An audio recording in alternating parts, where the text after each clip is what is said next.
I think we'll see probably 140 at the end of December. And I think next year we'll go into the 200, 250 range. And that'll probably be the peak of the cycle. I think so much of this really depends on the 5 people sitting in the room clacking on the keys, inserting the liquidity into the system. Yeah. You know, if they put an extra 0 on the end and hit enter, like, yeah, you could be at 150 plus.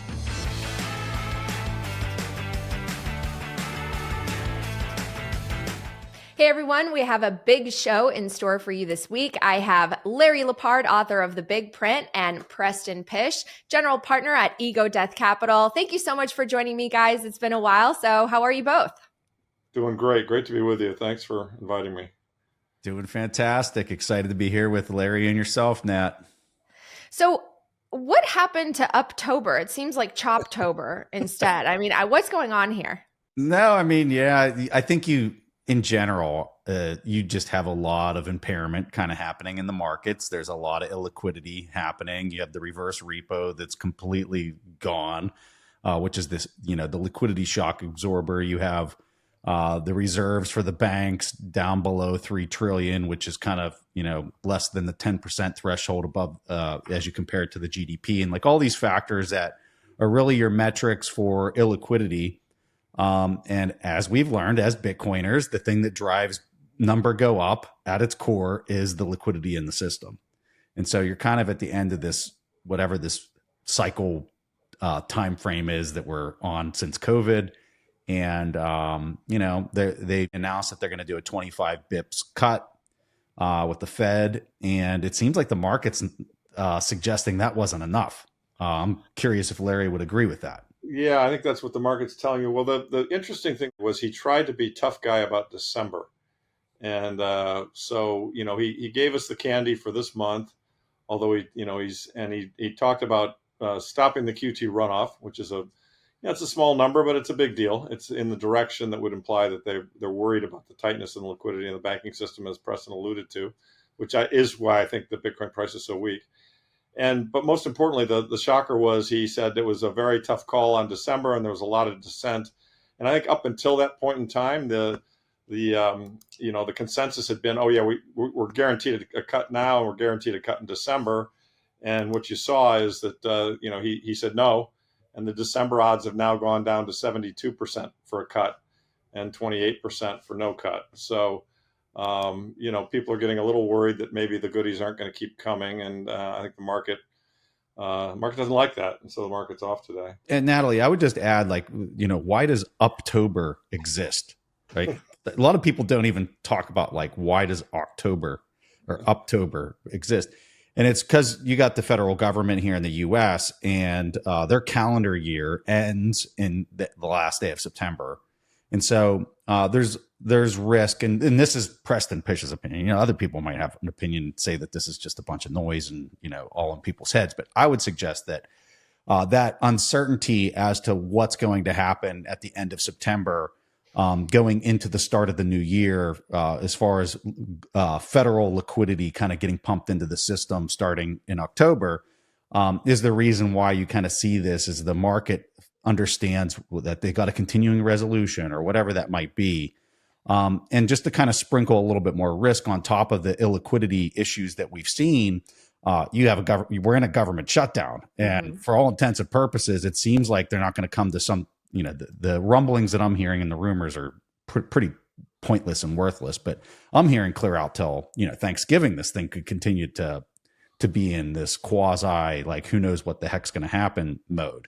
So I think that just kind of adds to a little bit of the confusion. You didn't get the really clean break into the new fiscal calendar from the federal government. And so that's just another factor. Coin Stories is proudly brought to you by Gemini. Start your Bitcoin savings account today. Plus, investing in Bitcoin has never been easier than with Gemini's Orange Bitcoin credit card. Earn up to 4% back in Bitcoin on everyday purchases like gas, dining, groceries, and more, with no annual fee, no foreign transaction fees, and no exchange fees on your rewards. Plus, sign up today and get a $200 Bitcoin bonus when you spend $3,000 in your first 90 days. Apply now at gemini.com/Natalie. If you want to stay on top of Bitcoin without without getting lost in all the noise, check out the weekly CIO memo from Bitwise Asset Management. CIO Matt Hogan puts together a quick 5-minute memo that breaks the biggest stories in digital assets each week. Bitwise has been around since 2017 and manages more than $10 billion across 30 plus strategies. The weekly CIO memo is bold, sharp, and totally free. Just go to bitwiseinvestments.com/CIO memo. And always, of course, carefully consider the extreme risks associated with crypto. Coin Stories is also brought to you by Ledn. Need cash but don't want to sell your Bitcoin? Ledn is the global leader in Bitcoin-backed loans, issuing over $9 billion in loans since 2018. And they were the first to offer proof of reserves. With Ledn, you get custody loans, no monthly payments, and more. Visit ledn.io/Natalie and get a 0.25 percentage point off your first loan. And finally, make sure to get your copy of my upcoming Bitcoin 101 book, Bitcoin is for Everyone. The book explains why money is broken and how Bitcoin can help you build lasting wealth and freedom. It makes the perfect gift for those new to Bitcoin. Just visit the link in my show notes. The book comes out November 18th. Well, yeah, and it seemed like Fed Chair Powell was almost implicitly threatening that there might not be a cut unless the government reopens. It seemed like that's what he's directing for the Trump administration to do, is like open up the government so we could get the data and then continue to cut, is what I got out of some of that as well. I wanted to ask you guys about quantitative tightening essentially ending. And Sven Henrik had a great tweet that I know, Preston, you retweeted, where he showed the market caps of NVIDIA and Microsoft. And they've just ballooned, right? They're like trillions of dollars. How much QT was there when you have stock market at all-time highs, asset prices ballooning, and it has been really, really bad for the average working person, right? Because they can't keep up with these asset prices and the costs at the grocery store. So what does this mean for where we're at in the economy? I would just say, so Sven, in the tweet that you're referencing, he showed the market caps of companies like NVIDIA, which, by the way, just hit $5 trillion in market cap. Okay. These numbers are crazy. And so he says, wow, it was one hell of a cycle. And we're now seeing the impairment, and like it's starting to the cascading impairment. And we're getting ready to go through yet the next, liquidity bump, probably in the next quarter or two. They're going to have to step in and really start to ease a lot more. I don't know if that's the timeline. I suspect it's going to be within the next 2 quarters. They're going to have to step in and start really adding liquidity into the system. And so his point is just like, look at the size of these companies as we're like going through the tightening phase of this cycle we're in. And you're going to laugh. I was trying to explain this to Demi because we had CNBC kind of playing in the background when we were having breakfast one morning. And I said, $5 trillion for NVIDIA. This is so insane. And she just kind of looked at me like, yeah, that number, it might as well be a Googleplex. It doesn't even comprehend. Right. And I told her, I was like, I held up my iPhone. I said, just think about anywhere you go in the world, how many people are like carrying these things around. Right. Mm-hmm. And you think about like what the top line of Apple is, of putting these devices into every single person's hand all over the world. Everybody's got a MacBook, and they pull out their laptop. And you think about the size and the scope of every person on the planet having that. And I'm there telling her about NVIDIA, and she goes, well, what's NVIDIA do? And I was like, well, they're making all these chips for all this AI stuff. Right. And when I said, just think like this 5 trillion number is so much bigger than Apple. Right. As far as like them selling all of these devices. And it's a company that, for all intents and purposes, most people don't even have a clue what they do. Yeah. They don't even know what in the world NVIDIA does. And yet they're at $5 trillion. And so these numbers are getting so big. I mean, here's another kind of framing for this. And sorry to go on and on.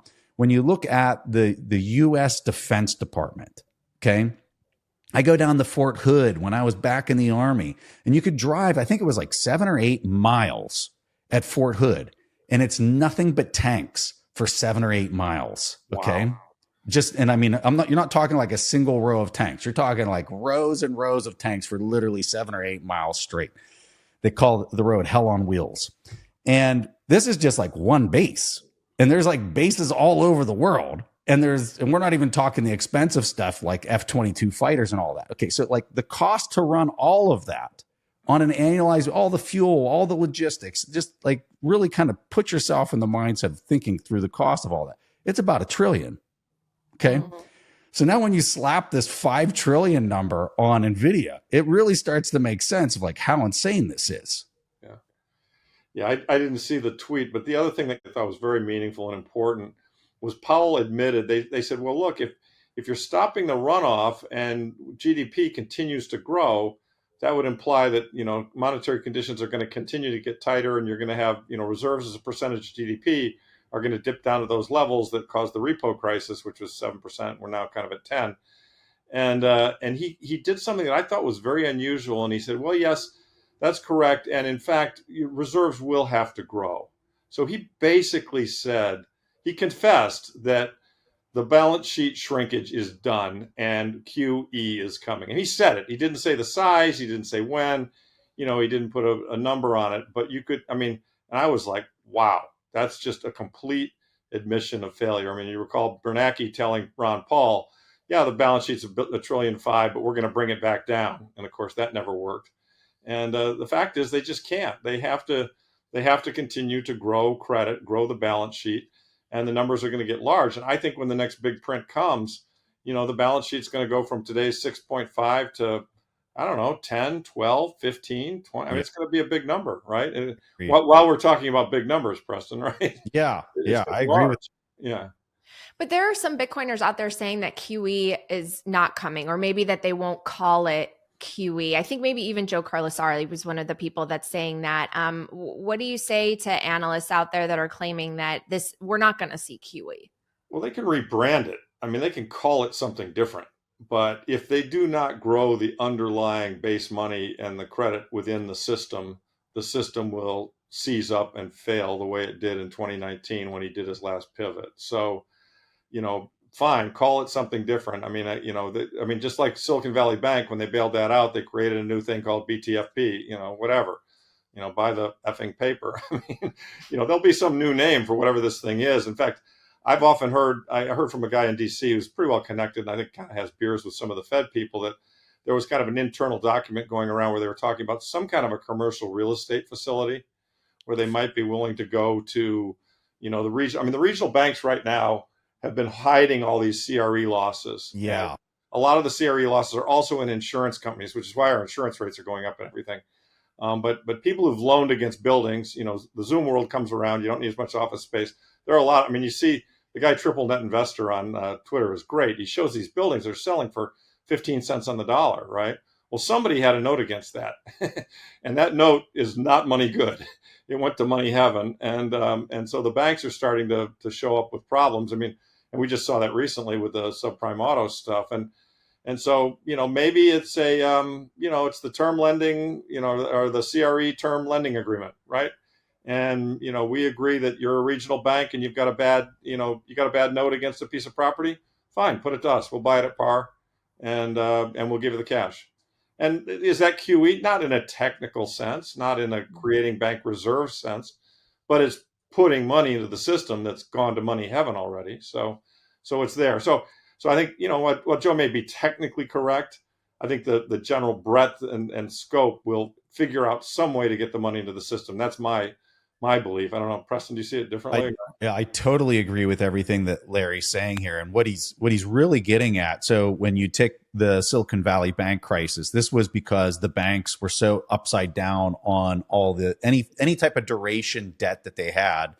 It was way below the par value, and if it gets marked on their books, they become illiquid or they become bankrupt immediately because they have a negative equity balance on their balance sheet.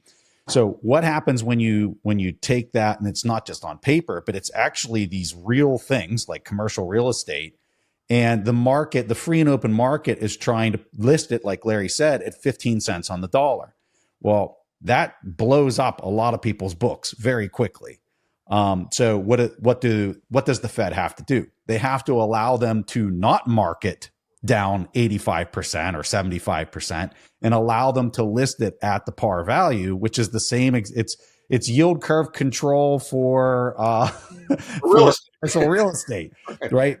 And the problem that you really get into when you say, okay, so what's the real impact into the economy when you start playing these games, is you don't have a free and open market for the pricing of very big ticket items, which is, buildings, like commercial sized buildings.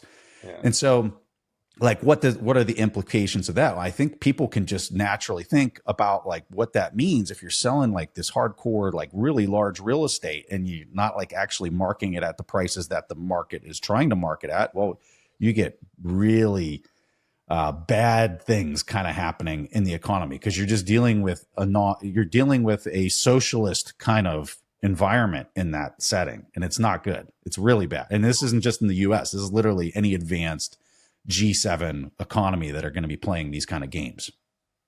Well, I want to pull on that thread because we're seeing really interesting things happen when it comes to the public and populism and crying out for political answers that are more socialist. But if you really think about it, you can understand the resentment that has been created by a system that has rewarded the people at the top as opposed to the people who feel like maybe they have been productive and done everything right, and they've fallen so far behind. There's this resentment towards the wealthy, and there's really a growing chasm and friction between labor and capital. And it's going to be exacerbated, I think, by the acceleration of artificial intelligence and robotics, which is going to put downward pressure on the employment market. How do you see these forces kind of coexisting and not resulting in a total revolution? I just want to help frame some of this because one of the biggest confusions that I see when I talk to people about any of this stuff is truly the definition of inflation and deflation. Okay, so I'm going to give you an example that kind of illustrates the difference between this terminology because both of these things are happening, but depending on like how you correctly define it, and it answers your question that you just asked, Natalie. So I recently did a show where I was talking to this expert on Tesla and these robo-taxis that Elon Musk has running in Austin. And I think he's running them in San Francisco or Silicon Valley or something like that they're finally testing these things out. The reduction in cost compared to Uber is about 80% a reduction. So if you would take, let's say I took a Uber to the airport right now, and let's say it was $20. With a robo-taxi, it's going to be like $4. Okay. So when you think about this word deflation, what we're talking about is tech deflation. That enhancement in AI, the robotics, the cost to manufacture these cars, the fact that no human needs to be in the car driving it is why the price is going from 20 to 4. Okay. The impact that has on society. I think the number of Uber drivers, hold on here. I looked up this number and then I forgot it. I think it's 7 or 8 million, 8.8 million people today drive for Uber. Wow. Worldwide or US? Worldwide? Worldwide. Yeah. Worldwide. 8.8 million people drive for Uber. Do you really think Uber can compete in this space when this starts to go at scale, call it 5-10 years from now? And pretty much these are the who you can't compete with Waymo. I mean, those cars look like they cost $200,000 with all the sensors and everything. There's no way they're going to compete, right? I read that these robo-taxi cars, he's able to build these cars at like $10,000 or $20,000 cheaper than the retail cars that he's selling. If you go out and buy a Tesla today, these robo-taxis are like $20,000 cheaper than the ones that you would buy. And so, and I guess his ability to get the principal back on the car might cost him $30,000, $35,000 to make. He gets that completely back within 2 years of letting it just run. Okay. So he has no incentive to sell a car to somebody that's going to sit on the car for 5 years. And then he makes, $3,000 to $5,000 on the car every 5 years when he can get the complete principal back. And then it's just all gravy for the next 3 to 5 years by running the robo-taxi. And the cost is like way cheaper than a person, owning their own car. So like I can just call that thing on my smartphone. It picks me up. I don't have to ever worry about maintenance. I don't have to worry about any of that stuff. And it costs me $4 to go to how are you going to compete in that? So the tech deflation is going to cause, in my opinion, massive amounts of fiat inflation as the governments try to offset all these job losses, right? The thing that people are failing to think, I literally just read, and sorry to go on and on here, but I think this is something that is just so misunderstood as people are looking at this inflation versus deflation thing. So Amazon, literally just saw this article today. Amazon is trying to replace 75% of their workforce. 1.5 million people work in their labor in Amazon today. So they're trying to replace 75% of those people within, I think the timeline was by 2033. They're trying to replace 75% of them with like humanoid robots and stuff. Okay. So what are those people going to do? Exactly. Is for work? Well, the government's going to have to subsidize that. The government is going to have to print, and this isn't me promoting UBI. I'm just telling you politically, this is going to become extremely popular for people to have some type of subsidy from the government. Well, how's the government going to do that? They're just going to print. How's the government going to offset the commercial real estate stuff we were talking about? Well, they're going to do these facilities that you can basically put the ownership on the certificate of ownership on deposit at the bank and they'll list it at par. Things like that which is a form of printing. So the mechanics for them to deal with all this dislocation is why the fiat is going to be very inflationary. But as far as prices go to go do these things, they're going to be extremely deflationary as the intelligence and all this stuff kind of kicks into high gear. This is Jeff's overarching point, that you can't have a debt-based credit system, which by its very nature is like a shark. It has to grow and expand. Yes. In an economy where we're getting increasingly more efficient and it's increasingly deflationary. And I would add to your point about Preston's points about how much things are going down on Amazon. I just did a deep dive on some of the manufacturing going on in China. You know, China is manufacturing electric cars that are better than ours, better than Tesla, and the cost is about half as much. And they're using as much as 70% robotics on the assembly line. I mean, this is just really going to disrupt, our standard, manufacturing jobs to the degree we even have any left. And I think on the political side, Natalie, as you point out, I mean, this is why a Mamdani in New York is so popular because, I've got kids down there who, raised in a capitalist Bitcoiner family are actually pretty sympathetic to what the message the guy's saying. And, dad has to spend time convincing them that he's all full of shit, that his solution is wrong. But, his messaging is good. I mean, he's right. I mean, people are getting screwed. I mean, we all know that. Effective. I think effective is a better word. Yeah, not good. You're right. You're right, Preston. It's effective in terms of what he's trying. Well, he's probably going to win, right?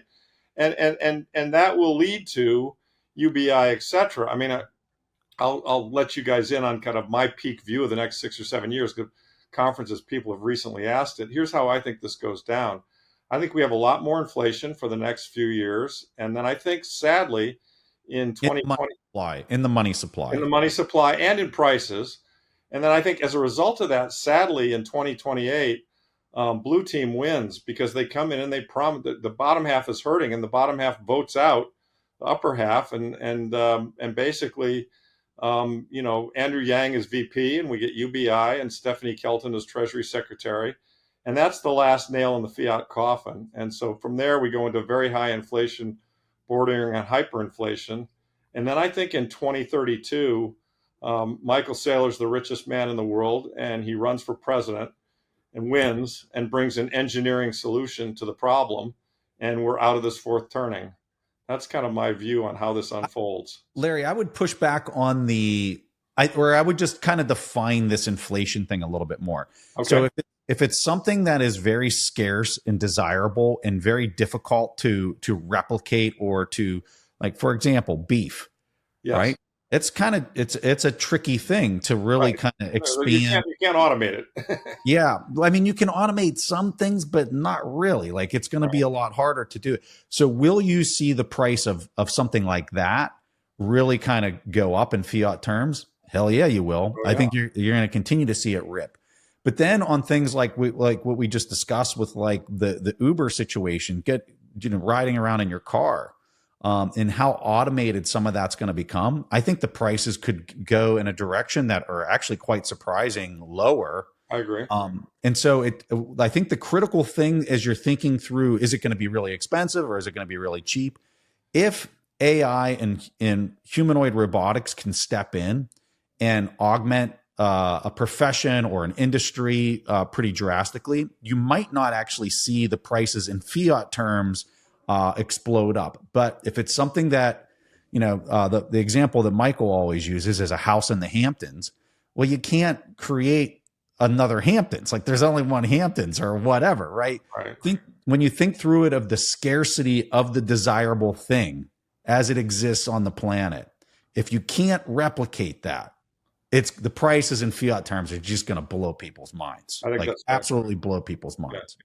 But if it is something that you can replicate, the prices might actually be like really deflationary. And I think that dynamic's going to be really strange for people as they're going through a lot of this, because all this printing, people, as soon as they get it in their hot hands, the first thing they're going to do is try to go out and get the thing that they just can't, that is scarce and desirable. Right. That's the thing they want to go get, is whatever's scarce and desirable. That's what they're going to try to get with their newly issued coupons that everybody's receiving. I just find all of this fascinating, because when I watch interviews with younger voters, they all really demonize capitalism and they blame it for all of the problems that they're facing. And they resent the corporations, the executives. And I understand what it's like to want to tax the rich, because I really, really resonated with that movement after the great financial crisis. I was like a total Bernie supporter, and I felt like there was just such an injustice at the core of the system, and that some force, which I guess thought should be the government, needed to go in there and equalize things and redistribute the wealth and share it with the working class that's working so hard but feeling disenfranchised. And it wasn't until I went down the rabbit hole of Bitcoin and started studying different economic theories and really took the time to learn what capitalism actually is, that it completely changed my worldview. And I realized I was blaming a lot of the symptoms on the wrong thing. Natalie, your point is, we haven't had capitalism. Well, that's right. We think we've had capitalism. This is right. crony capitalism that benefits a certain set of people. Right? Well, for people listening who might resonate with some of these promises being made, not just, we're seeing it obviously in New York City, but I think we're going to see it in many, many places. It's going to be maybe the platform of one of the major political parties. Sure. So like, what do people have wrong? Why should they not look at capitalism as something that inherently just creates all of this wealth inequality due to greed? So that's obviously it's an advertisement for my book and for your book as well. But this isn't really capitalism, as Preston has pointed out. This is not really capitalism, and the reason it's unjust and unfair is that the system is stacked in favor of the people who are sitting at the top and are controlling the monetary strings. And in a fair monetary system, the wealth would not be so tilted to the top, and so. Capitalism in and of itself is not flawed. It created the greatest country in the world in 1946, and it has brought a standard of living to the world that had never been known before, and will never be, will continue to increase forever if we allow it to flourish. But we don't have capitalism. We have crony capitalism, and that's I think that's the core of the problem. And you can't solve it through taxation. The taxation is just money the government grabs to waste on stupid shit. You can only solve it through greater efficiency. And the only way you can get greater efficiency is to have engineers running the place and to basically be pricing money correctly so that the right things get financed and produced. If we had, instead of building all those tanks that Preston alludes to and pissing away $8 trillion in the Middle East, if we had been building nuclear reactors like China has done, our average kilowatt hour price is, 14 cents an hour across the United States. China average kilowatt per hour price for electricity is 5 cents. So why did the Chinese pay 1/3 of what we pay for electricity? Well, it's because, admittedly in a communist system that was state directed, but at least the people at the top were smart enough to realize that rather than go get in a bunch of wars, let's actually make ourselves more efficient. And that's really, we've got too many lawyers and not enough engineers. If we want to have better living standards, we need more engineers, and we need to make things better, cheaper, faster. And the only way to do that is to allocate capital properly. And when you have a fiat system where I posted a chart this morning on my Twitter feed, we're zooming back and forth between high rates, low rates, high rates, low rates, zero interest, 20% interest. It's nuts. It's absolutely nuts. And that's the core of the problem. But I get why people would look at it and say, oh, these billionaires are taking advantage of me. And to be fair, some of those billionaires are only billionaires because of this broken system. They don't deserve the wealth they have. Some of them created real value. I don't dispute that, but some of them are just really money changers who figured out a way to game the system. I mean, the private equity guys, the leveraged buyout guys, I mean, they're rich as Croesus because they can borrow from the Fed and the government at very low rates and put it into a carry trade. And that's the problem. And taxation doesn't solve it. What solves it is draining the monetary swamp and getting rid of the Fed.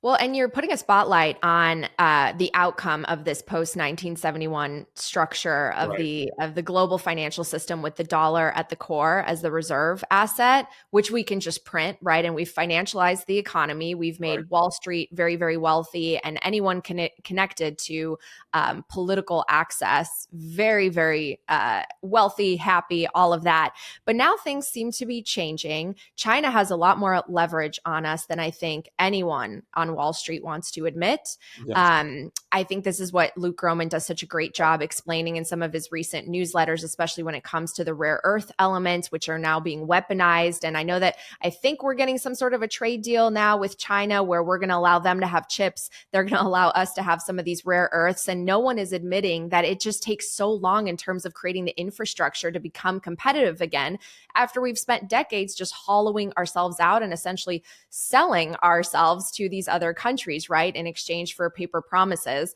And I would love to get your thoughts on these geopolitical shifts that are happening, because when you zoom out, we're clearly moving away from the dollar as the reserve asset, but we're not moving to Bitcoin. We're moving right now, it seems, to gold. So what do you think is happening geopolitically, and how can this eventually benefit Bitcoin? I would just say that people in the United States are finally starting to figure out that meat doesn't come from the grocery store and gas doesn't come from the gas station.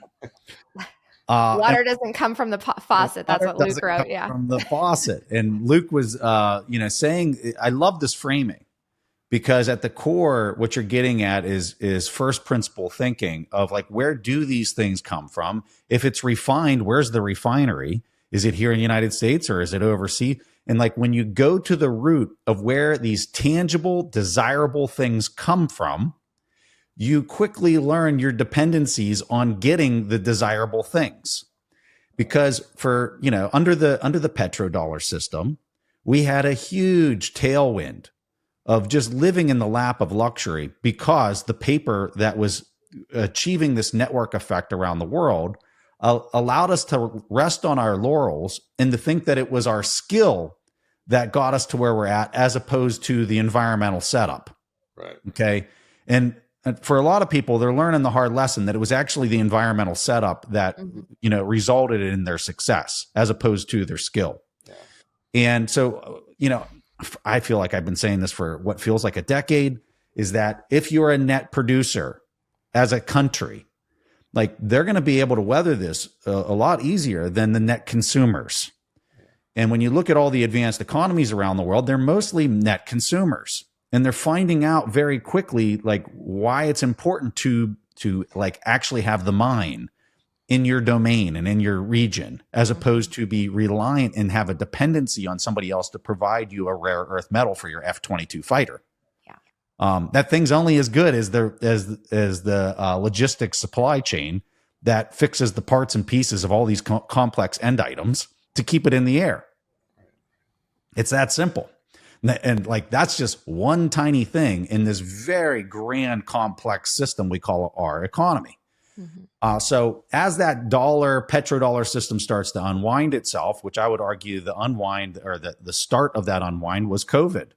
And we're trending in this direction. And you finally have some people starting to understand, like, the importance of bringing this stuff domestically back inside the US.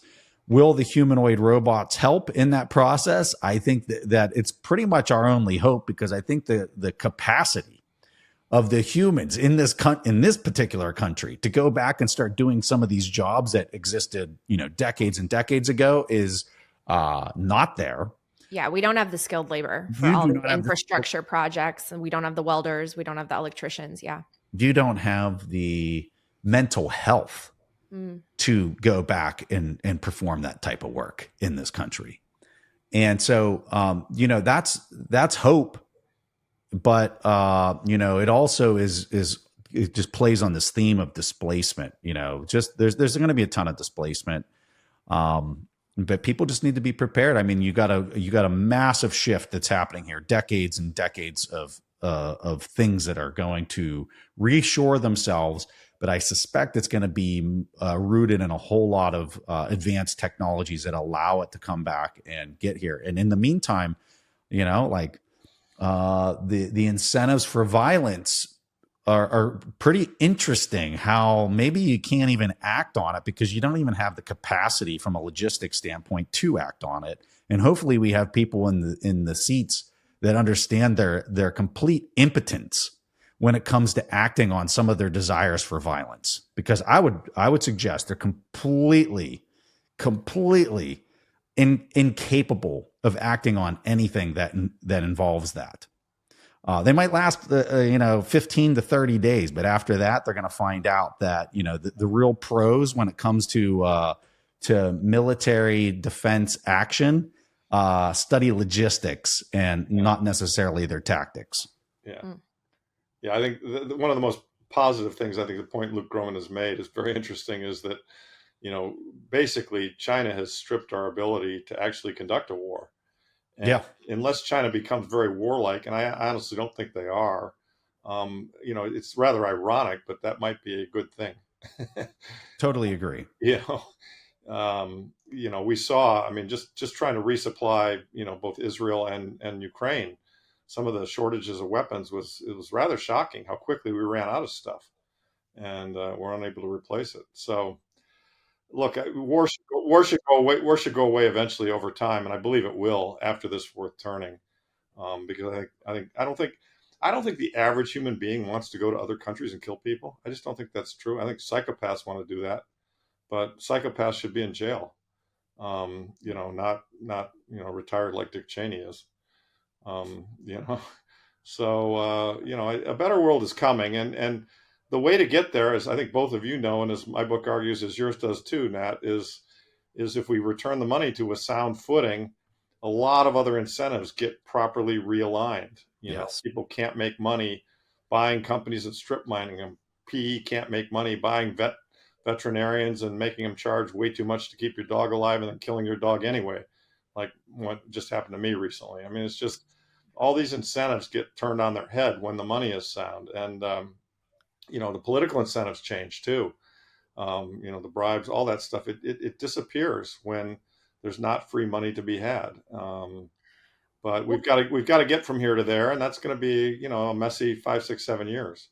Coin Stories is brought to you by Speed Wallet. Want to win 1 million sats just by answering Bitcoin trivia? The top 50 players win free sats every week, and one lucky winner gets 1 million sats at the end of the month. Speed Wallet makes Bitcoin simple. It is the fastest growing, most loved wallet that allows you to send and receive instantly, swap to stablecoins, shop gift cards, play games to earn, and explore mini apps to pay with Bitcoin or stablecoins. Speed is also driving real adoption. Steak and Shake now accepts Bitcoin nationwide via Speed payments. Earn cash back and rewards when you pay with Speed Wallet. Head to speed.app/coinstories or download the app via the QR code on the screen and use code COINSTORIES10 for 5,000 free sats. BitKey is a Bitcoin hardware wallet with multi-sig security, inheritance, and a recovery system designed for real life. No complex setup and no seed phrases, just true self-custody without the stress. It was named one of Time's best inventions in 2024. Use code STORIES for 20% off at bitkey.world.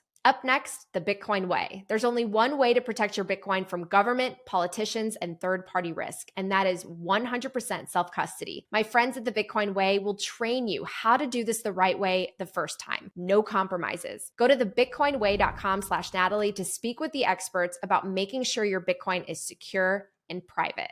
And finally, Coin Stories is brought to you by Genius Group, a Bitcoin treasury company listed on the NYSE American under ticker GNS. Genius is building a 10,000 Bitcoin treasury and just launched the Genius Academy, featuring free courses from Saifedean Ammous, myself, and more. Start learning today at geniusacademy.ai. Genius Group. Genius isn't measured in IQ, it's measured in Bitcoin. And again, don't forget to pre-order my upcoming book, Bitcoin is for Everyone. Back to the show. Well, can we talk about how Bitcoin fits into all of this? Because to my earlier point, it seems like central banks are only buying gold. And even when Treasury Secretary Scott Bessent was interviewed recently, I believe on Fox Business, and was asked about Bitcoin, he said that we're not going to be acquiring Bitcoin. And then he kind of did an about face on Twitter, right? Because maybe someone tapped him on the shoulder. But it seems like Bitcoin is not part of this conversation, even though we got the strategic Bitcoin reserve. It seems like we're moving more from US dollars and treasuries as the reserve asset to gold, not Bitcoin. Yeah, and I would only say, and I know Preston feels very strongly about this, I do too, I would only say, yeah. Yeah. I mean, what's going on here is, okay, so let's review what's happened recently. One of the bigger things that's happened recently is that Wall Street has woken up to what they call the monetary debasement trade. We've been talking about that for 5 or 10 years, right? JP Morgan termed it the monetary debasement trade. You know, Mohammed El-Arian came out and spouted it as if he'd been known it for the last 5 years. I mean, he's a bandwagon jumper. He's very late to the game. And, you know, JP Morgan, the guy, you know, whose CEO basically hated Bitcoin, thought it was, you know, a Ponzi scheme. They've now decided to accept it as collateral. So, you know, what's going on is Bitcoin is winning in all these different formats, but, you know, historically at government levels and above, you know, gold has been money for 5,000 years. And if there's a monetary debasement trade to be had, they're not quite ready for Bitcoin yet. They don't understand it. They're afraid of it. Quantum, all the FUD is still existent in a lot of minds. And I deal with gold bugs 24/7 who can't get over the fact that it's money that's not physical. And I'm like, money's always been a ledger, but they can't get there. And so, you know, these guys are just doing what they've traditionally done, and they're going to get to Bitcoin. They're just not ready yet. I mean, I kind of think of them as like, you know, pre-evolved people, sub-evolved people, and eventually they will evolve to the level that they know that Bitcoin is far superior to gold. But, you know, it's Churchill, right? Americans do the right thing after everything else. First, we'll try gold, and then they'll realize that's not going to work because the LBMA and all those guys create a lot of paper gold, and then they'll get to Bitcoin. Who are these Neanderthals? Yeah, so I mean, we're going there, and to me, it's all good, and that's why, you know, I very much encourage Bitcoiners not to shit on gold people and gold people not to shit on Bitcoin, because we're all in the same fight to get rid of fiat. And gold, if gold's a stepping stone for a few people, fine. You know, it's a little less volatile, and I've got 80-year-old clients who don't want 50% drawdowns. They're not going to buy Bitcoin. Fine, buy gold.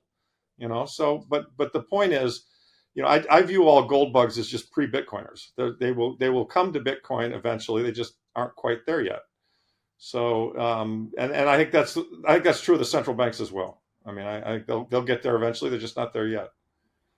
All I can say, Nat, is more time to buy. More time to buy. You know what? If it stays at these levels for the next 5 years, so be it. Hey, I'm not complaining. And let me share a screen with you. The thing is, gold is a great leading indicator for Bitcoin. I mean, it tends to move before Bitcoin moves. And, you know, here's a great chart that my partner and Joe Consorti did that basically shows, you know, Bitcoin and gold overlay against one another. Notice how they're correlated they are. Yeah. And also notice how different the scales are. I mean, you know, gold has gone from 1,500 to 4,000. You know, Bitcoin's gone from 10,000 to 100,000. So, you know, Bitcoin is exponentially beating gold, but they kind of track together. And I think one of the interesting things in this period, look at 2019 and 2020. Gold took off. You know, the repo crisis occurred.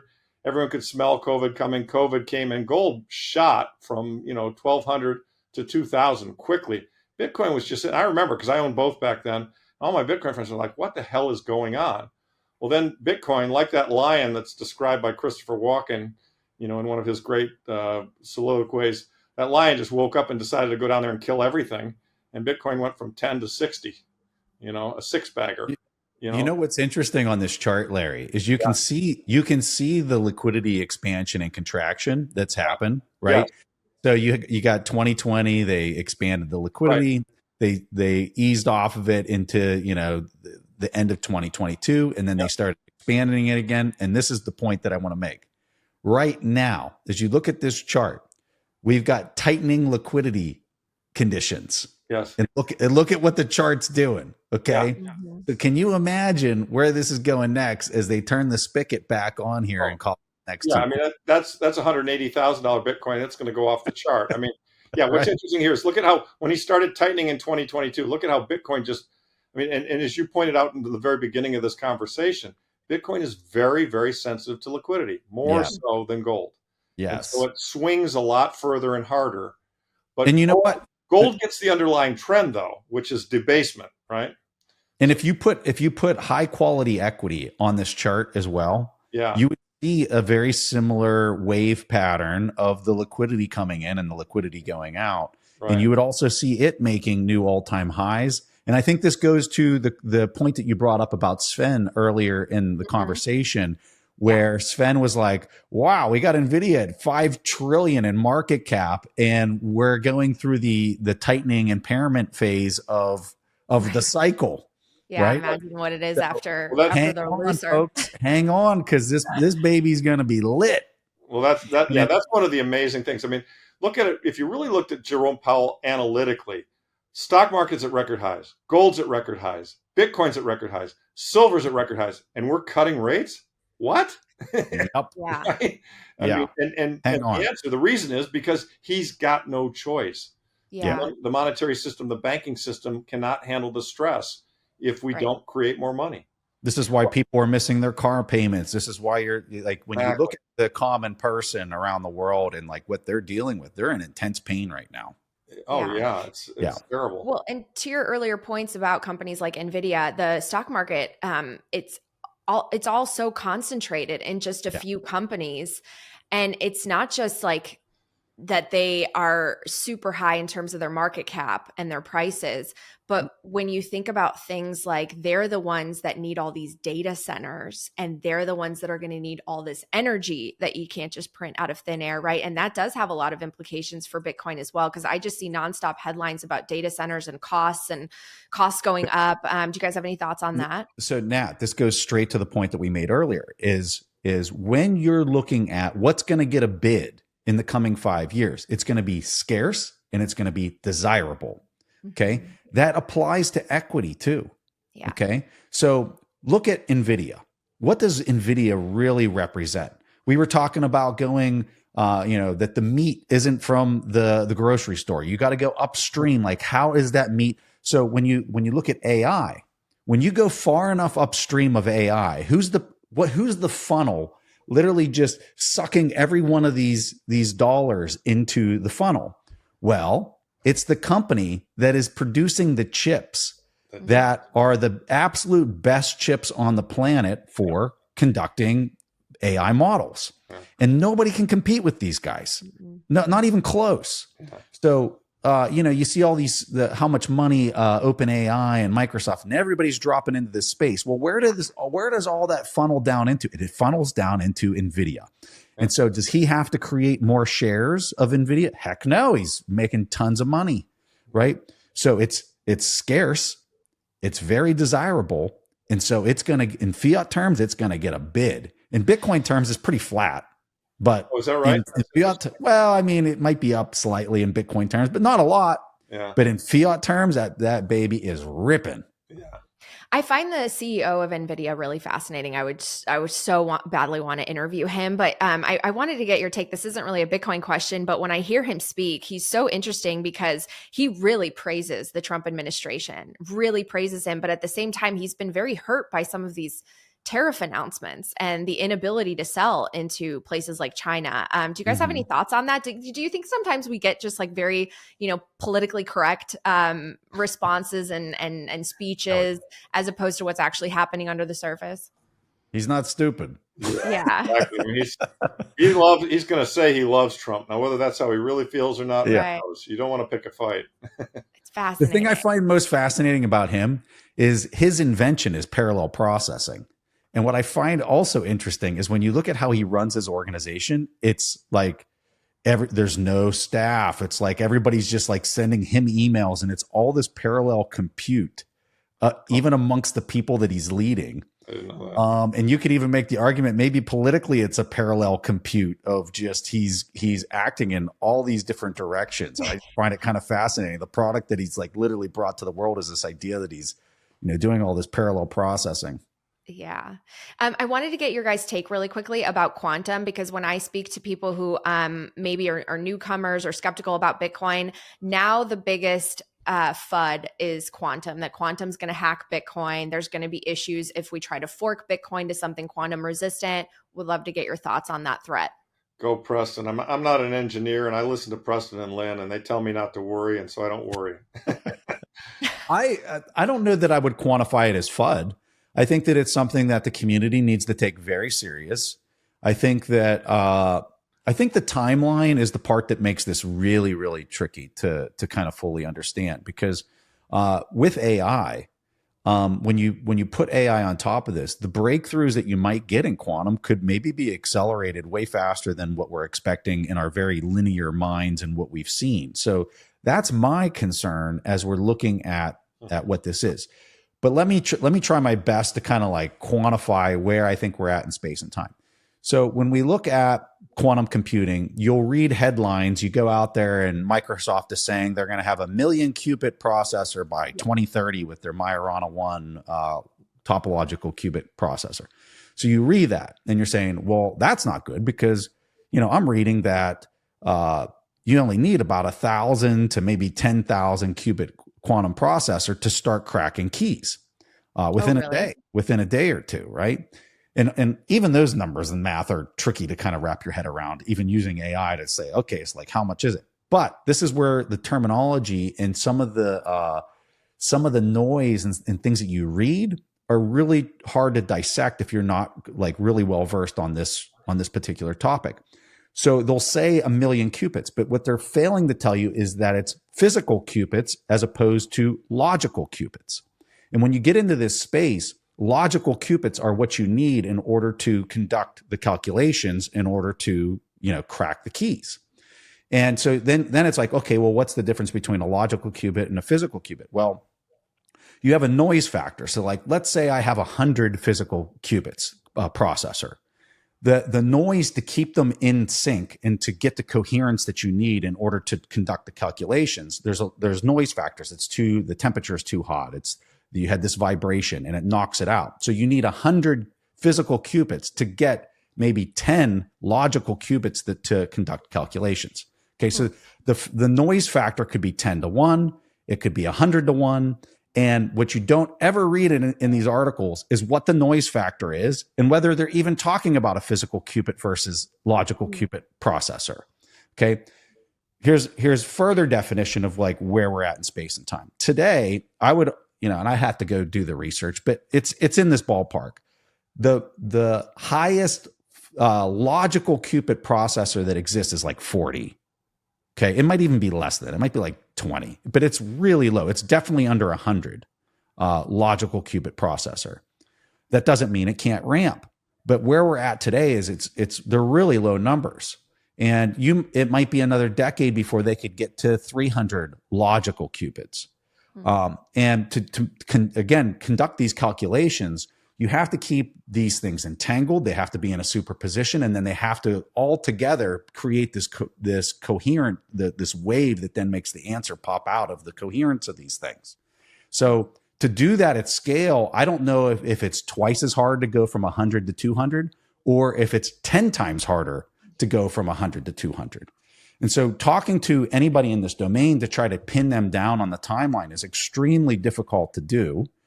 And okay, so all of that, I'm trying to just frame that so you kind of understand where we're at space and time, and also to understand like why there's so much confusion around just even understanding how long this is going to take. With all of that said, I think it's extremely important for this community to come together and get behind a solution and to start testing a solution so that we can get the consensus. Because again, Bitcoin's strength, but also a weakness, is the consensus that it takes to get everybody kind of all rowing in the same direction to achieve the outcome that we're all desiring. Here's another thing about quantum that's important for people to understand. To rotate the keys from what we have today to quantum proof keys takes a whole lot more memory inside of each block to rotate the keys. This is going to be a soft fork. This is not going to be a hard fork. So if you have Bitcoin in a pub key and you want to move them to the quantum encrypted address pub key, you have to get it into a block, and you have to get the transaction to clear in a block in order to get the coins to the new address. If the whole community, if you have $100 worth of Bitcoin in a public address and you want to rotate that, so anybody with over $100 worth of Bitcoin in an address and you want to rotate it, it could be anywhere from 3 months to maybe 9 months after the soft fork goes through to just rotate all of those accounts over. So is this something we want to wait 10 years to do? I don't think so. I think it's something that we need to have a very active conversation. And honestly, Nat, watching this filter debate that's happening in the community and how it's just like, in my opinion, a whole lot of noise and a whole lot of like anger and infighting. I'm looking at that and I'm saying this is literally 1,000 times more complex and has 1,000 more variables and is actually important. That's where the discussion should be taking place. You have Hunter Beast that already wrote BIP 360. It's out. Sorry, I'm going so long here, Larry. No, this is really helpful. Right, I want it. You got BIP 360 that's already written. It's already out there. And, that's up for discussion. I think there needs to be a whole lot more people talking about like what's that roadmap look like?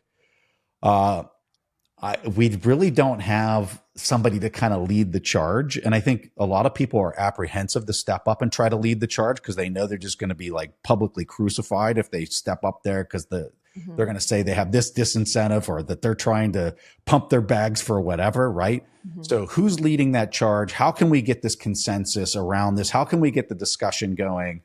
And ultimately, how can we upgrade Bitcoin so that it's quantum proof?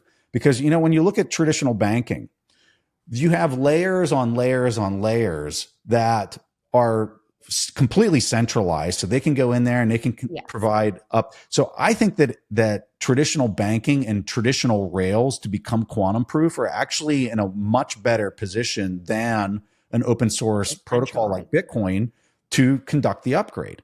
And so this is me, sounding the alarm that I think we need to take this serious. I think we need to get the right people marching in the right direction to get something across the line. Roast beef out of Lightning Labs, I guess, is also going to have a quantum BIP that's either out or it's just about to kind of come out. And so we have two solutions there.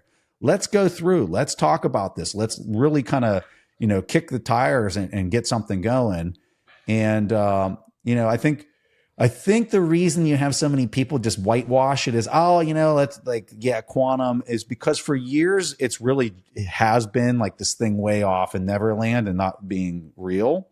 But I'm kind of looking at AI and I'm thinking that I think things are going to accelerate maybe a little faster than we anticipate. And if I'm wrong about that, what's there to lose by kind of moving out on this and like actually taking it serious? So that's kind of where I see that. That's how I see quantum. What's your time frame, though, Preston, in terms of it becoming a threat? I mean, what's your? Honestly, Larry, I think it. When you talk to the experts, a lot of the times the people have this perverted incentive to tell you it's way faster than other. Like somebody might be investing in the space, or maybe they're running a lab and they know a ton about quantum and they're trying to get money for their lab. And so it's really hard for me to pick apart where the truth lies in this timeline. Fair enough. And so all I'm saying is if it happened in the next 10 years, it wouldn't really surprise me that much. If it happened in 5 years, I would be surprised. Okay. So and this is me just literally like spitballing it. Yeah, and I know. Just based on nothing. Yeah, I know like nothing. So my opinion is pretty worthless.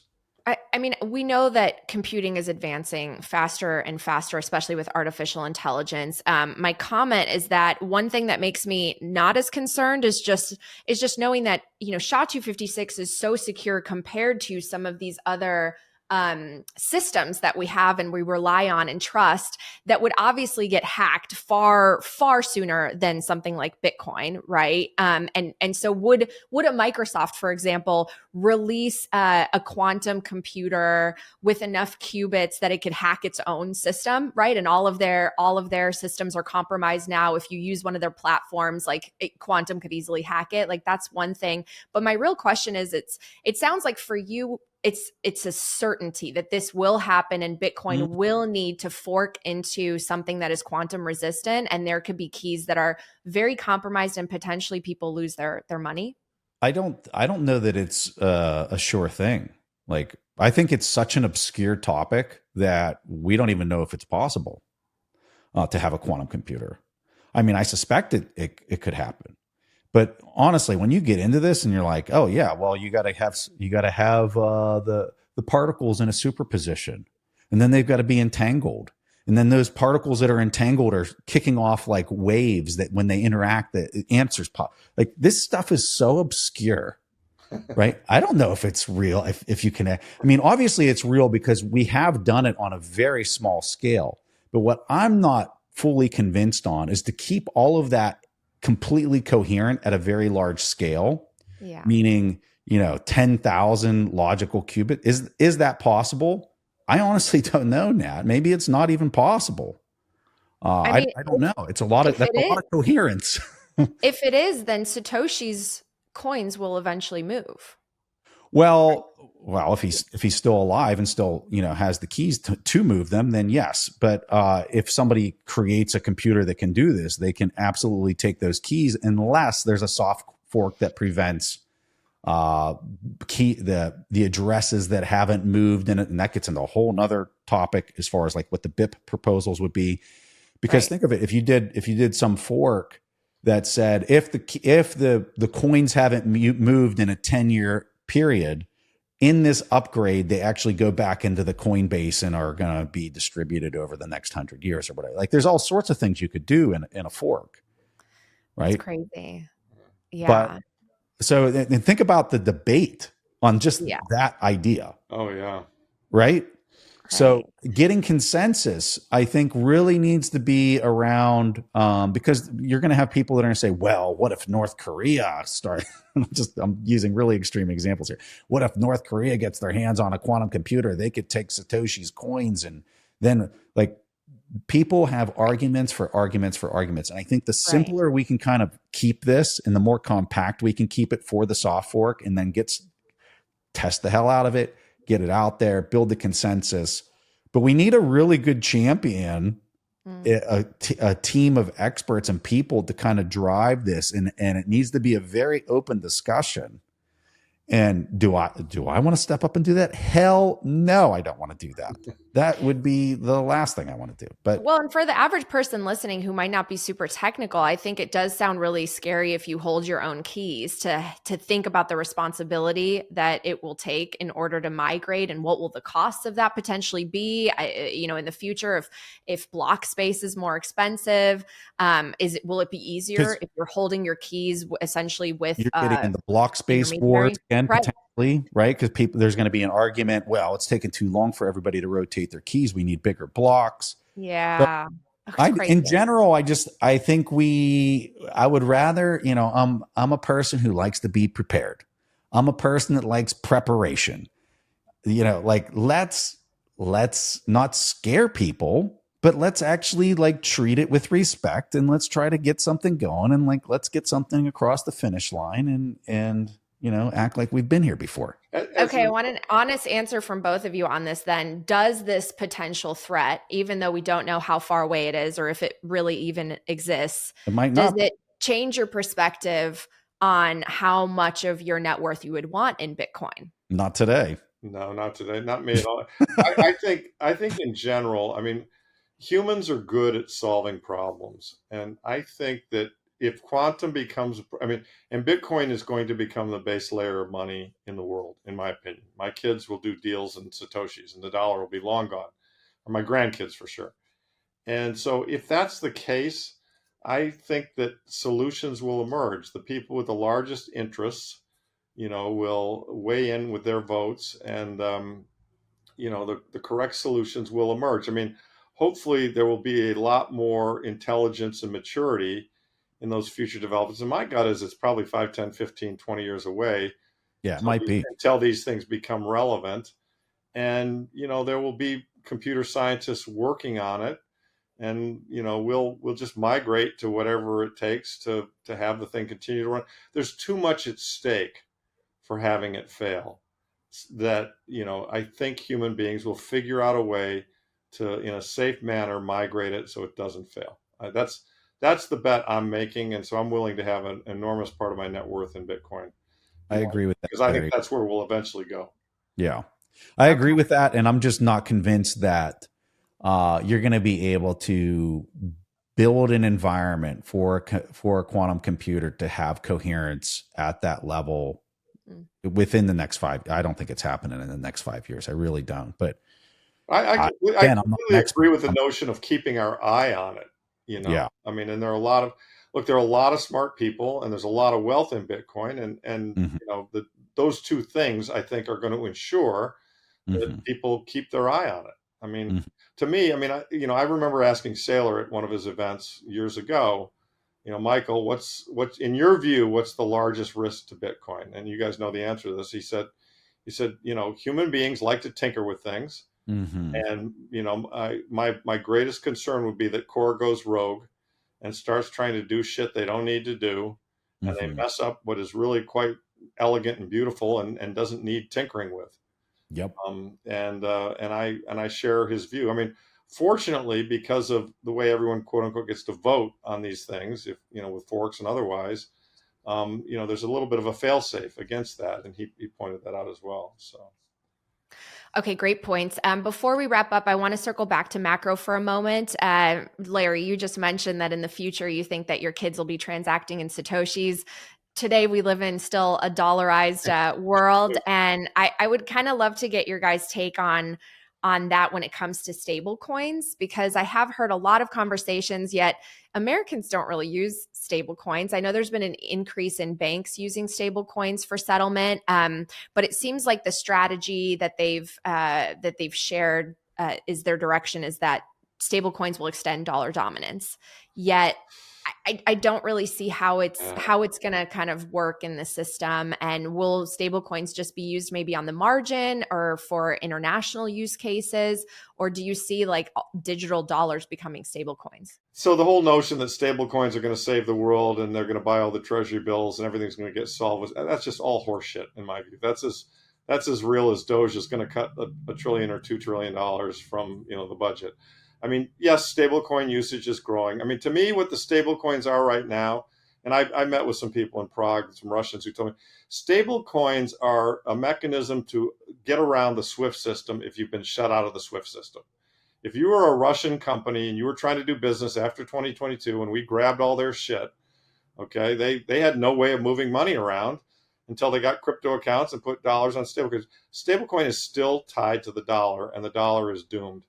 I did say my kids will transact in Satoshi. I think they will later in their lives. My grandkids will definitely transact exclusively in Satoshis. But I don't think stablecoins are the panacea that they're being portrayed as. I do think they will continue to grow in usage. But, why should somebody give up the use of their money and let the stablecoin issuer earn the 4%? I mean, to me, the stablecoins are really just an alternative rail for moving money when you can't use SWIFT. I mean, that's full stop. That's it. And so, if you're shut out of the SWIFT system, you use a stablecoin. Is there going to be enough of that to buy the entire treasury market? No way. No way in hell. Today the total stablecoin market is $300 billion, and we're rolling over 10 trillion a year. I mean, it would have to double, many, many years in a row, and it's only growing at about 40 or 50% a year. So that's kind of my view. I think that the stable coins are going to continue to proliferate. It's going to continue to take more and more market share. The numbers that we're talking about are obviously massive. The ones that Larry just quoted kind of give you an idea of like how big the stable coins are compared to the rest of the market. I just want to add maybe a talking point that nobody is really kind of throwing out there. I think MicroStrategy's STRC preferred issuance is really interesting, Yeah. especially as you compare it to stablecoins. Yeah. So here is, especially in the face of the Genius Act. Okay, so the Genius Act opens the door for US-based banks to issue their own stable coins and transact with each other in an immediate way where they're not paying, a man in the middle to do this without any type of delay or lag, and they get to keep the coupons by law, which is interesting because that thing's going to yield zero. They can just kind of point at the regulation and say, well, that's the reason we're not paying you any interest, and we get to keep the interest and put it on our bottom line of our company. But then you have this STRC thing with MicroStrategy happening off in the corner, and it's a security, so it doesn't look like a stable coin. It looks very different, but it's kicking off for all intents and purposes 10%. Tax-free.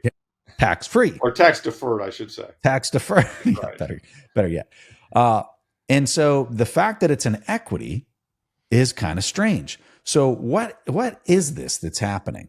So when we look at a stable coin, it's backed by a U.S. Treasury that has a coupon of 4 or 5%. And, if Tether wanted to start paying a portion of that or all of that, they could if they don't need to compete there. They already dominate the market. But let's just play in a world where they're losing market share versus somebody else in the euro dollar system, or the banks are starting to take a lot of market share. Well, then they could start paying in the euro dollar market, they could start paying some interest of that 4 or 5% coupon that they're receiving because they're backed by sovereign debt. Okay. What is Michael backing his issuance with? He's backing it with Bitcoin and not. Okay. So you get into, and this framing is going to sound terrible. Okay. But effectively he is creating a synthetic dollar that's backed by Bitcoin and not U.S. treasuries. And so how's he doing that? And I'm going to speak very generically. He's doing it in a 5-to-1 over collateralization. When you look at Bitcoin's volatility, it can be as high as 70 to 80% annualized. And so why is he backing at 5-to-1? Well, it kind of makes sense that he's backing at 5-to-1 when you look at that volatility level, because if Bitcoin goes down by 80%, it's still fully collateralized 1-to-1. Okay, so this is the statistics and the math of the volatility of why he's backing it the way he is. I suspect he's never told me this. This is just me kind of playing with some of the numbers. But what's interesting is he's trying to create a stable coin with STRC and keep it pegged at 100. Right. Okay, and it's kicking off 10%. Versus the stablecoin banks, the ones in the US are paying you nothing. And then the ones that are international could pay you 5% and they're fully collateralized by US treasuries. So isn't this kind of neat that we're seeing these different vehicles, these different ways that people are trying to tokenize US dollars, put them into the market, and they're kicking off different yields that, in my opinion, are completely sustainable. Yeah. Okay. When the world does not understand Bitcoin, and the world isn't going to understand Bitcoin for probably a while. Yeah. Like they're just going to continue. I mean, if there's one thing I've learned in this space over the decade is people are not going to understand Bitcoin, no matter how many times you try to explain it to them. The learning curve is very slow. Yeah. I go back for Thanksgiving every year and I talk to the family and they still don't get it. And I don't think they're going to get it anytime soon. And so will stablecoins proliferate? Yes. How are they going to proliferate? I think they're going to proliferate in some really interesting and miraculous ways. And it's going to only accelerate the demise of the dollar with more and more time as you get more of these synthetic type vehicles to tokenize. And because where this is going next is, you can only buy STRC through a trading account. But let me tell you, there's all these people that are trying to tokenize real world assets, and then they're going to tokenize STRC. And then that's going to be the kind of the dollar stable coin of choice if it's kicking off 10%. So you can start playing out the incentives here. And you can see a world that's pretty interesting with people backing their dollar with treasuries, people backing their dollar with Bitcoin. Maybe you could create an STRC that's backed by NVIDIA shares, right? Like you can do all sorts of crazy things if you're looking at the volatility range and you're putting these products out there in the market. I don't know, Nat. I think it's a fun thing that you would think the esteemed institutions would be talking about in their finance and MBA courses, but I suspect they're not. Correct. Well, not yet. Not yet. I mean, it's Give interesting to it watch another the decade or market. three.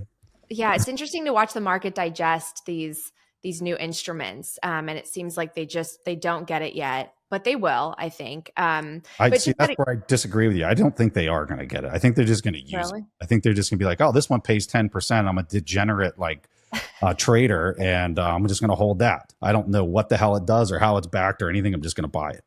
I would love to get both of your takes on why the treasury companies have really underperformed in the last several months, and including even strategy. I think Bitcoin's up like 50% and strategy's up 7% or so. It usually outperforms. Like, what's going on here with the treasury companies? I'll go first. My view is these treasury companies make sense, and they are economic entities. They're sensible. They're just adding leverage to Bitcoin. With the Strike product or Stretch product is really a brilliant product. And I just learned that it's tax deferred, because it's return of capital, which is really that's really powerful for the boomer set, right? Yeah. Because they can give the stepped up basis. I mean, they'll depreciate down to zero and give it on a stepped up basis to their kids. I think the treasury companies, everyone got ahead of themselves, and Adam came out with the whole notion of, unlimited accretion forever because you can sell at a 5 MNAV and buy stock at, or buy the coin at 1, and therefore you're increasing your Bitcoin per share. But the assumption he made is that there would be ever new amounts of money coming into the shares, and the MNAVs got crazy overvalued. And banks trade at a multiple of their book value. And the reason they do is that they have an asset structure and a liability structure, and the assets earn more than the liabilities. And so they deserve a premium over the book. And, really, strategy really is just kind of a bank. I mean, they're setting a yield curve based on Bitcoin, right? And so, what happened here is everyone got too hyped up on these things. And, you had, I think at one point you had Metaplanet selling at 8 times MNAV, and you had many of them selling at 3 to 6 times MNAV. And there's no way that those are long-term sustainable multiples. I mean, we're going to find out what they are. I personally kind of think we're going to settle in between 1.3 and 2.2 as a multiple of MNAV is kind of the appropriate amount to pay for the extra earnings that the leverage gives you. And we're also going to see that just because they are levers on Bitcoin, when Bitcoin is flat to down, they tend to trade soft. And when Bitcoin is running, those MNAV premiums are going to grow and expand. And so I'm a buyer of them right here. I was not a buyer of them at the big multiples of MNAV. And I was terrified when I saw on Twitter some of these younger guys who don't think the Bitcoin return is high enough saying, I'm selling all my Bitcoin to buy Metaplanet. And I was kind of like, Jesus Christ, that's not how you do this. Bitcoin, I mean, if you want to gamble, if you want to try and get more return than you can get in Bitcoin, fine, but recognize that you're taking risk in doing so, and try to understand that they will be cyclical. And you're much better off buying them at 0.7 times MNAV, and a few of them are trading there, or 1 or 1.1 times MNAV, and not at 6 times MNAV. So, but I think they're here to stay. Probably not all of them will make it. As you know, you're on the board of one, and it just got absorbed by another one, and those are good companies. And but probably not all of them are good. There'll probably be some that'll be mismanaged. I own a lot of strategy, though. By the way, I mean I'm a big believer in that. I would say definitely. this. Oh, sorry. Go ahead, Nat. Yeah. No, go ahead. Oh, I don't want to interrupt you. You're the host, ma'am. Well, I was just going to say, I think that there will be more consolidations, and it's interesting to see the trader mobs come out on Twitter, and they're really happy when Bitcoin's going up and things are going up, and then man, will they attack they'll savage when things are not going down on sale, as though MSTR has been a bad stock if you've held it for 6 or 7 years. I mean, come on, right? Okay, so Bitcoin's price on Christmas last year, 2024, 107,400. Mm-hmm. Today, it's 107,200. So for 10 months, for all intents and purposes, Bitcoin's price has just gone completely sideways. Yep. And if there's one thing that treasury companies, especially if you're doing it kind of Sailor's way, which is securitizing the Bitcoin and issuing preferreds and convertible debt, it's completely based on Bitcoin being the engine of growth. And, we look at power law, and it's saying, where we're at in the power law, Bitcoin should be growing at about 40% annualized. And, for the last 10 months, Bitcoin's gone completely sideways. Since Christmas of last year, it's gone sideways. So if you're levering yourself against that treasury And we already said it's 5-to-1 levered or whatever, the multiple is that the company's using to ensure that they remain healthy versus what their debts versus what Bitcoin they got on the balance sheet. If they're trying to keep that peg of 5-to-1 or 4-to-1 or whatever they choose to do, once you kind of hit that and Bitcoin goes sideways, or let's say Bitcoin even goes down, the treasury company has no transmission mechanism at that point, right? They can only lever themselves so far until Bitcoin, if it's stalling out, you can't lever yourself more because then you're going to become in a precarious situation because you have to make these payments, the dividends or the coupons or the face value of the convertible debt back within the 5-year period of time. So I just look at it very simply. If Bitcoin's going sideways or down, like the treasury companies are going to be flapping. It's just kind of a function of how they work. If we were at 150,000 right now, I think those things would be killing it. Yeah. Because they have more firepower to lever themselves even more. Yeah. So it's a function of how they work. And, if people don't understand that going into it, well, I don't know what to tell you. Buyer beware. It's not Bitcoin. It's synthetic levered Bitcoin. Levered Bitcoin. And there's this thing called risk. Right. And if you're not willing to, deal with the risks, then I don't know what to tell you. Don't own it. Yeah. That's right. Great points. Okay, my last question, since we mentioned earlier on the show how undervalued Bitcoin is, that it should be trading higher, maybe it will follow gold's outperformance and surprise us. Some people are still predicting like 150,000 or higher this year. We've only got like 2 months left. What do you guys think? I actually think that's right. I think we'll see probably 140 at the end of December. And I think next year we'll go into the 200, 250 range. And that'll probably be the peak of the cycle. And then I think we'll have a drawdown of not as big as the last drawdowns, but maybe 40% or something like that. And these are just my guesses. What do I know? I mean, but I'm doing it based on patterns and charts and kind of the history of it all. I think so much of this really depends on the 5 people sitting in the room clacking on the keys, inserting the liquidity into the system. Yeah. So it's really, really difficult to make short-term predictions like this. By end of year, like what's going to happen, because, if they put an extra 0 on the end and hit enter, you could be at 150 plus. If they continue to sit here and he just did 25 bips and he's, politically, bucking the system, I mean, you could be right where we're at right now or even lower by the end of the year, depending on, how they kind of add the liquidity. So when I think of like how you own this, you got to think in 2 to 4 to 6 year time frames. This is one of the reasons I really do like power laws. I'm kind of like assessing where I think we're at, according to the power law, and I'm looking at like where we're at. I think we'd be at like 130 by the end of the year, but and then, a year after that, it's just going to kind of keep growing at about 40% ish, somewhere in there. In the markets, what would throw that number off is if they come with all this firepower and they put all this liquidity into the system, you're going to exceed these numbers. Yeah. And if they're not putting it in, then you're going to underperform these numbers. But on average, when you zoom out, they have to keep sprinkling this, they're printing into the system. And on average, that's kind of what it's going to do. Very well said, Preston. I mean, if the big print occurs, I mean, Samson's numbers aren't crazy. I mean, we could go to 400, 500. I mean, easily. Yep. But it's all within the vol range. Yeah. It would depend upon the big print occurring. I mean, recall what happened with COVID. Bitcoin was $10,000 when the COVID print occurred. Yeah. Came out of that at 60. It did a 6x. Now, I'm not sure we've still got, we're bigger now. I don't think the firepower is quite as large in terms of multiples, but could it do a 2 to 4x from here? Oh yeah, easily. If they bring the big print, as you're alluding to, no question. Yeah. I'm so much more bearish in my like 4 or 5 year outlook because everyone's predicting $1 million by 2030. And the reason that I just don't see that is because in 2021, we had the all-time high in the 60s. And 4 years later, we've only really doubled from there. So people are telling me we're going to like 4x from here. It's hard to believe. I'll tell you, what's the power law mean in 2030, Preston, I have it here too. I've got 2030, I would say it's 450,000. right. So it's In not a 2030. million.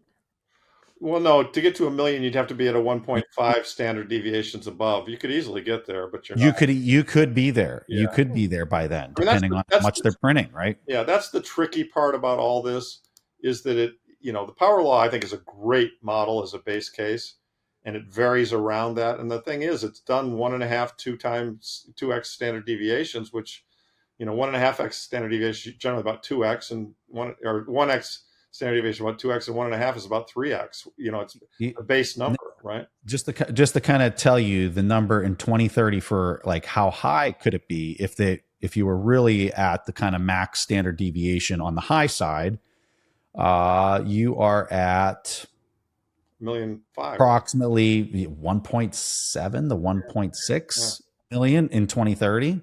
And then on the low side, I would say you don't 250, right? Yeah, you don't What's want the low side? pretty low, kind of like where we're at right now. No, I think Okay. isn't it like 250? Because if the mean was 450, it should be half that, more or less. Oh, you know what? I'm sorry. I'm looking at a line that's actually low. Give me 1 second. Yeah, I think it's 250. You're right. 2030. You're right, Larry. Yeah, you're right. Yeah, but and that's the tricky part about it, right? I mean, you're right, Nat. From 60 to 100 today isn't that good, but by the way, in that time frame, you had a chance to buy it at 15. I know. Do you know what I mean? I mean, it's we're so lucky. yeah, right. So, I mean, and Preston, as you say, we're flat from last Christmas. Well, true, but Yeah. actually over the last 12 months, if you measure, we're up like 80% because after that Christmas, it came down a lot. So, and this actually speaks to what I know you both believe in strongly, as do I, which is dollar cost averaging. Amen. Stop looking at the chart. Yeah, I just tell my clients, figure Yeah. out how much you want to have in Bitcoin and buy a fixed amount every week, every month, whatever. Just divide it, and you'll get more when it's cheap. You'll get less when it's expensive. Do that on a consistent basis. Keep stacking, and eventually the numbers will get really big. Just do it with money that you're not going to have to sell. Well, that's the key, right? That's It has to truly be a free cash flow that you don't have to. Right? And as I also tell all my clients, the one thing you got to understand when you buy this is it can go down 50%.